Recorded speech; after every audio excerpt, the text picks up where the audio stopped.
Responding to the ego and its own, the hierarchy. This is going to be a short one because he doesn't say much different here than the rest of the book. Uh, rest of the book so far, we're still on the materialism running to going into ideals, i.e., the spirit and spooks, and it's pretty one note so far. But all I would say, the main change in this section is that, well, I guess why don't we discuss how it directly differs with Wheels in the Head? Because it touches a lot on a lot of the same themes. It's very, admittedly, repetitive in that sense, but in whereas in Wheels in the Head, the basic machinery of how those things work and interact with each other is laid out. And basically, how spirit interacts with materialism and how different manifestations of ideals lead to the same sort of spirit.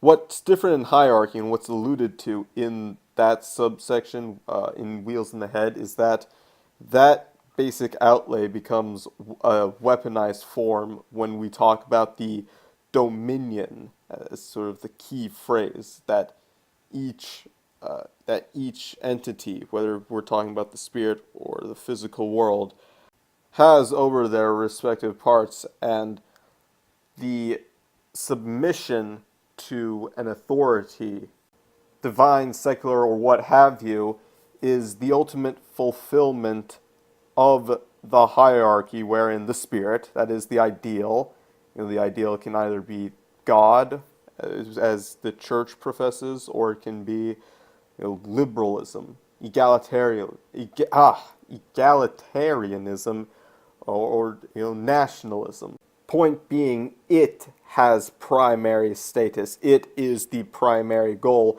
Any consequence we try to formulate, any material implications we try to, uh, any material consequences we try to initiate, has to be formed through that ideological lens, through that spiritual lens, through. Yeah, now I'm just repeating myself again. God damn it, Stirner! Your repetitivity is repetitively running off on me. So anyway, that's the main change in that. The Hegelian notion that was building up in Wheels in the Head, and now coming full circle. Although he rejects Hegel's materialism, he sort of adopts this very Darwinian view of human psychology. I guess this is most apparent in the beginning of the subchapter dealing with race realism in the 19th century.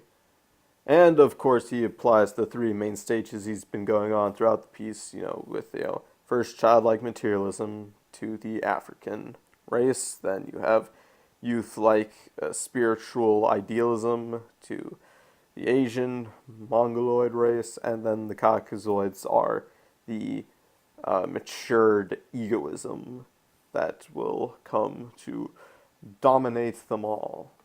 Here's where I think we're starting to see how Stirner's merging the two main forms of egoism, one being psychological and descriptive of how we act, and stating that human beings will act in ways that benefit their own interests, uber alles, and then the other form of egoism, which is ethical egoism, that it is good that we pursue our own interests uber alles. Stirner is basically saying that on a descriptive level, those civilizations that embrace egoism will be the ones that flourish the most and the best. And he's also saying that along with that, by doing so, those civilizations secure the ability to uphold the very same value they are putting their efforts to fulfilling. And of course, there's the utter inevitability that egoism will always play a role in a society, whether we want it to or not. In other words, if we submit to church or state authority, we will inevitably end up serving the egos of those who benefit from various religious and statist ideologies. Hence the structure of the hierarchy keeps us from and negates us the right to promote our interests so that we are always promoting the interests of another.